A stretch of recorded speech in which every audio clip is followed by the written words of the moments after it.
Donc, je vais vous présenter la synthèse de la nidification du gravelot à collier interrompu sur le parc naturel marin de l'estuaire de la Gironde et de la mer des Pertuis. Donc, une analyse sur des données de 2008 à 2018 que nous avons réalisée à la demande du parc l'hiver dernier.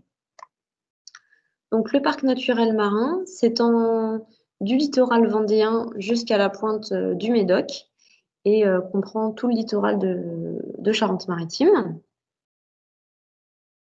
Le gravelot à collier interrompu, c'est un petit limicole côtier qui est classé vulnérable sur la liste rouge des oiseaux nicheurs de l'UICN. C'est une espèce cosmopolite qui se reproduit en Europe, de la Scandinavie à la mer Noire. En France, l'effectif nicheur est stable. Il est évalué entre 1200 et 1500 couples nicheurs. Il est présent de manière quasi continue sur l'ensemble du littoral métropolitain. La population méditerranéenne se situe principalement sur les salins et les étangs du Narbonnais, les étangs de l'Hérault, ainsi que les salins du Gard et de la Camargue. Sur la façade manche atlantique, les effectifs se concentrent principalement dans le Cotentin et dans le Finistère, puis avec des effectifs plus faibles mais continus du Morbihan jusqu'au Monde. Donc il se reproduit exclusivement sur le littoral, dans les milieux nus et salés, sur les plages principalement, dans les salines, les lagunes asséchées. Il va former des colonies assez lâches et il est assez rare de voir des nicheurs isolés. Donc le gravelot à collier interrompu arrive sur ces sites de reproduction à partir du mois de mars. Les couples vont se cantonner. Le mâle creuse alors plusieurs cuvettes et la femelle va en choisir une pour y déposer ses œufs. Donc la ponte comprend entre 2 et 3 œufs qui sont couvés pendant 24 à 27 jours. Et les jeunes sont nidifuges, c'est-à-dire qu'ils quittent le nid dès l'éclosion, juste après l'éclosion, et s'envolent entre 27 et 41 jours après leur naissance.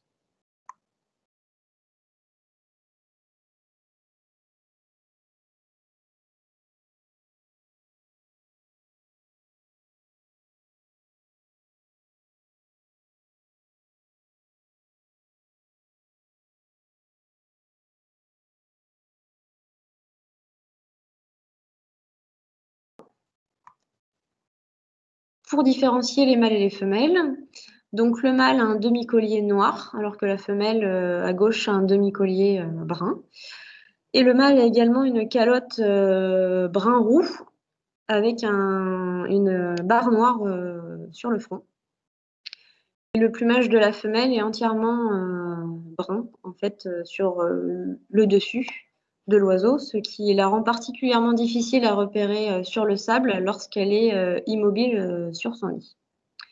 Et les œufs, ils ont une couleur plutôt cryptique, on va dire, donc difficile à distinguer dans le sable.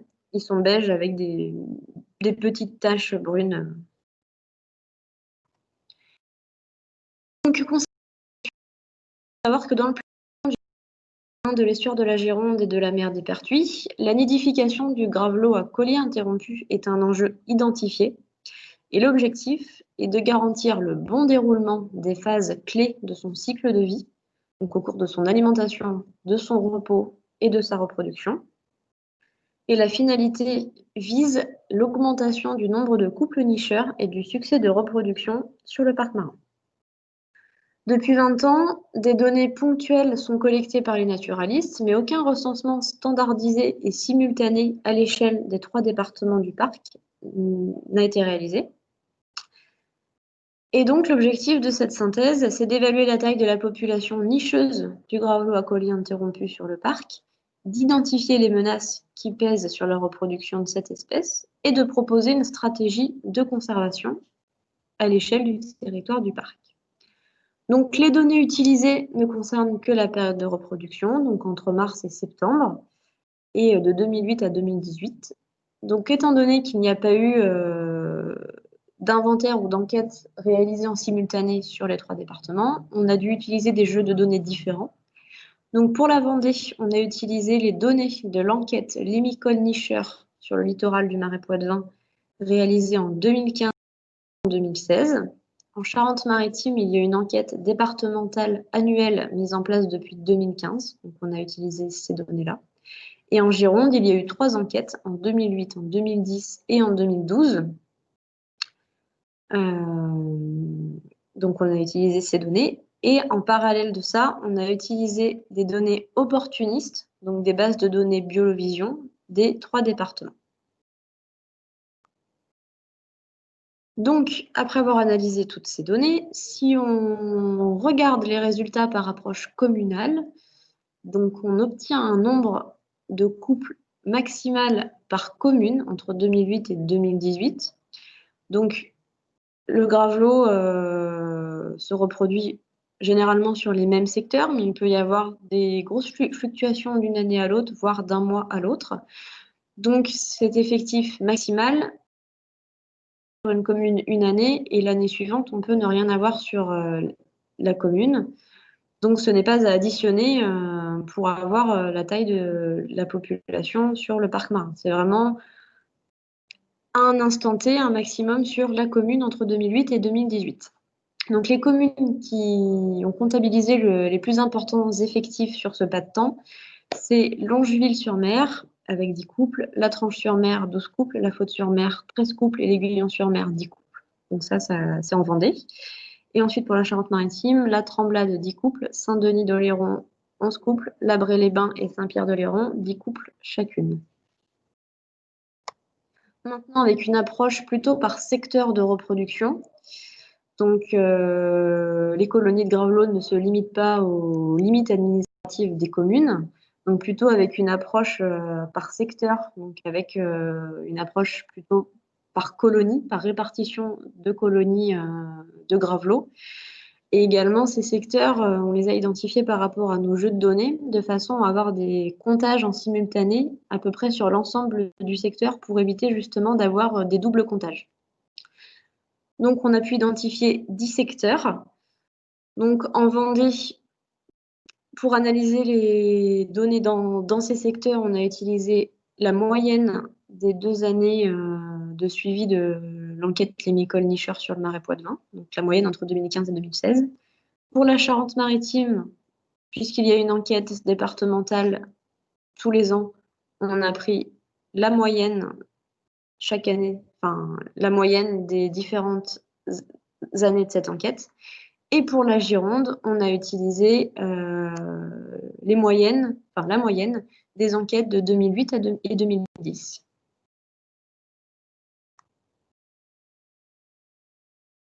Donc, ça nous permet d'obtenir un nombre de couples par secteur en simultané.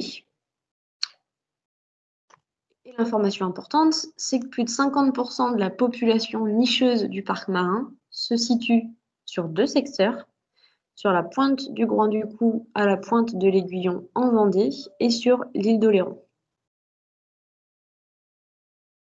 Donc la population nicheuse du parc marin, grâce à ces analyses, est estimée à 87 couples nicheurs de gravelot collier interrompus.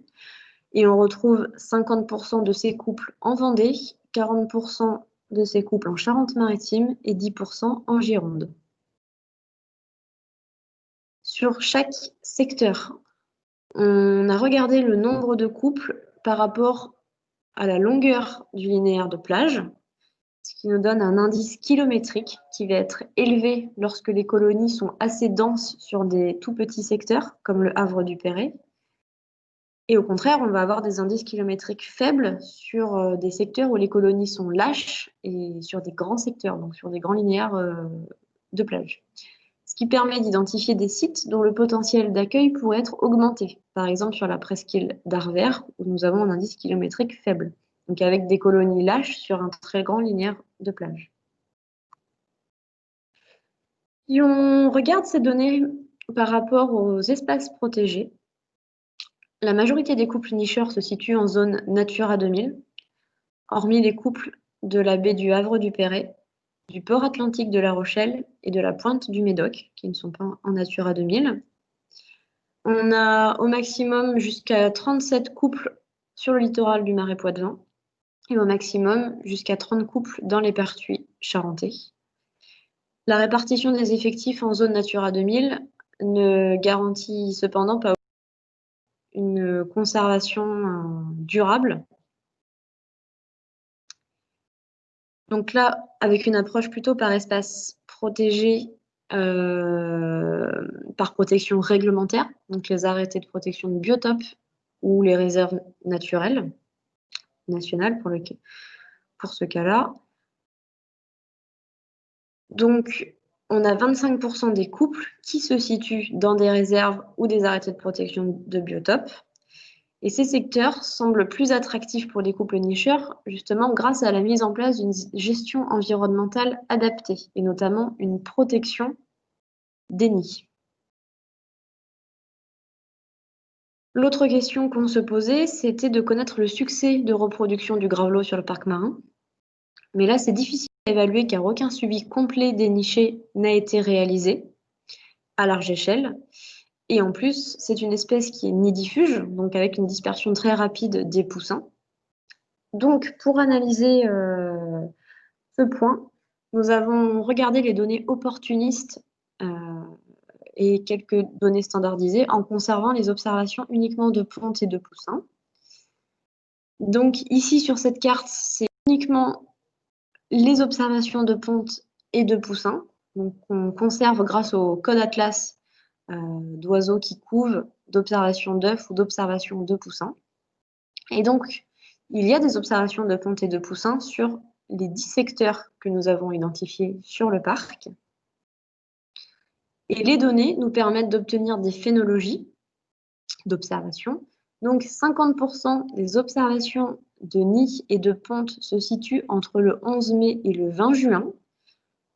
Donc, on va avoir en fait des pontes assez précoces dès le mois de mai et des pontes plus tardives, donc avec des oiseaux qui auraient pu échouer en fait leur première ponte de avril-mai et donc se reportent sur des pontes en juin. Et la médiane des observations est atteinte entre le 21 et le 31 mai. Pour les poussins, donc cette phénologie est légèrement décalée, forcément, il faut attendre l'éclosion. Donc 50% des observations de poussins se trouvent entre le 11 juin et le 20 juillet. Et la médiane des observations, donc le pic d'observation de poussins, est atteint entre le 1er et le 10 juillet. Troisième point, troisième objectif de cette étude, c'était d'identifier les menaces à l'échelle du parc marin. Donc je vais vous les lister. Tout d'abord, le nettoyage mécanique des plages. Donc, il y a un nettoyage hebdomadaire au tracteur et la herse cribleuse sur certains linéaires de plage, parfois plusieurs fois par semaine. Et également le débardage du bois mort à l'aide d'engins mécaniques, mécaniques et motorisés. Et donc, ces engins, en fait, lors du nettoyage, vont rouler sur le haut de plage et donc sur la laisse de mer, ce qui va entraîner une destruction directe des pontes et parfois même des poussins. On a également une circulation motorisée qui n'est pas réalisée dans le cadre de nettoyage, mais par des particuliers qui peuvent bénéficier de laissez-passer pour leurs loisirs. C'est notamment le cas pour certains pêcheurs. On observe aussi la divagation des chiens, donc avec des chiens non tenus en laisse sur les plages pendant la période de reproduction des oiseaux. Donc ça ne concerne pas que le gravelot, hein, ça concerne aussi d'autres espèces où ces chiens peuvent entraîner déjà un dérangement des adultes qui vont devoir quitter le nid et aussi une prédation des pontes et des poussins. On a également les spectacles pyrotechniques et feux d'artifice qui vont provoquer une nuisance sonore importante, plus une surfréquentation des sites importante. Et ça va entraîner l'abandon des nichés et parfois le piétinement involontaire des pontes. Ensuite, certaines mairies de la façade littorale sollicitent le service départemental d'incendie et de secours, le SDIS, et la Société nationale de sauvetage en mer, la SNSM, pour la surveillance de leurs plages. Et donc, ces secouristes vont s'entraîner régulièrement sur le littoral à ce moment-là, ce qui peut entraîner une surfréquentation avec des véhicules et donc une destruction des pontes et des nichés. Enfin, les activités de loisirs et sportives, donc ça peut être des pratiques individuelles avec des pratiquants de surf, de kitesurf, char à voile, surf casting, du fat bike, de l'équitation, etc. Et les manifestations sportives avec des concours, donc notamment des gros concours de surf casting, donc de pêche sur le littoral, l'organisation d'un triathlon et des compétitions de surf ou autres. On a également l'aménagement de 2 ports, le port de la Cotinière, port de pêche, et le port atlantique de La Rochelle, avec en fait des remblais mis en place pour agrandir les ports. Et donc, ces zones nues sont assez attractives pour les gravelots lorsque ça se situe à proximité de colonies déjà en place. Lorsque les engins motorisés vont circuler sur les pistes, ils peuvent détruire directement les nids. Et sur l'île de Ré, les gravelots nichent en majorité en fait dans les marais salants plutôt que sur les plages. Et donc ils vont nicher sur les petites digues entre les bassins des marais salants. Et lorsque les sauniers vont entretenir leurs bassins, en entretenant les petites digues, ils peuvent détruire les pontes. Concernant les perspectives de cette étude, pour développer une stratégie de suivi de conservation à l'échelle du parc, nous avons proposé de continuer d'acquérir des connaissances, mais en proposant un protocole de suivi des couples nicheurs synchrone et interdépartemental, de façon à éviter les doubles comptages et avoir une estimation précise à un moment précis. Donc, on a 130 km de littoral et de marais salants favorables en Charente-Maritime à prospecter, 48 km de littoral en Vendée et 21 km de littoral en Gironde. Afin d'évaluer le succès de reproduction, nous proposons un suivi plus précis sur certains sites échantillons, car c'est impossible de le suivre à l'échelle de tout le littoral. Et donc là, avec 1 ou 2 passages par semaine au moment du pic d'éclosion, grâce à la phénologie que nous avons calculée. Il y a également des programmes de bagage qui sont mis en place en France. Donc en baguant les poussins, ça permet de mieux évaluer leur survie, mais également leur dispersion sur le territoire. Enfin, pour la stratégie de conservation, il pourrait y avoir des zonages environnementaux type arrêté de protection de biotope mis en place sur certaines colonies, mais surtout la mise en défense des nids, donc la pose d'enclos de protection autour des nids pour éviter leur destruction involontaire. Et la rencontre des acteurs locaux afin de faire un état des lieux des pratiques en place sur le littoral et pour leur proposer une charte de bonnes pratiques pour la conservation du gravelot et des laisses de mer. Puis, concernant la stratégie de communication, la sensibilisation et la formation, donc une communication auprès du grand public avec des articles de presse, des conférences, des points d'information sur les plages, des expositions et une réédition d'une plaquette d'information sur le gravelot et la laisse de mer. Également une sensibilisation avec des sorties nature sur la laisse de mer et le gravelot, le développement de projets pédagogiques, la mise en place de stands et des rencontres d'associations locales. Et enfin, la formation des collectivités, des services de l'État, des sportifs, du SDIS et du SNSM.